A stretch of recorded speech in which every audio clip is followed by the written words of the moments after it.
In the heart of Portugal stands the remains of what was once a four-star hotel in a gorgeous rural area. A huge estate, 27 grand rooms, that once echoed with the laughter and discussions of guests, now lies silent. The spa that once bubbled with life, the pool that glistened under the sun, the restaurant and the bar that buzzed with activity, all stand silent. And with such an enviable view of the Rio Tejo, it's hard to understand how this could be abandoned. But it was a casualty, perhaps, of the complex dance between economics and dreams. In the early 2010s, there was a tough time for Portugal, with the Troika crisis leading to a mass exodus. The vibrant streets of Lisbon and Porto were left haunted by the ghost of the departed. Old, regal buildings like this hotel stood as silent witnesses to that exodus, their walls carrying stories of better times.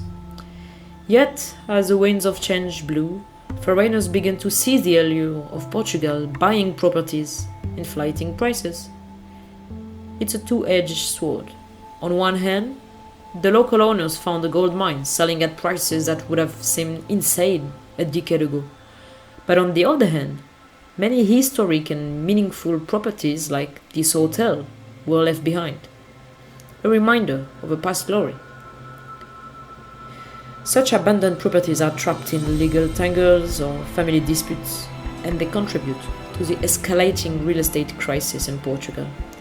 Without inheritance taxes and with many heirs unwilling or unable to maintain these grand properties, they are just left to death. This tragic decay is not just an Urbex enthusiast dream, but a pressing issue that Portugal needs to address. How did we get here? Well, property once valued over 1.5 million euros now stands forgotten. The answer is complex. As much as foreign buyers are part of the surge in prices, it's also the local who are setting these prices, betting on the allure of the Portuguese charm.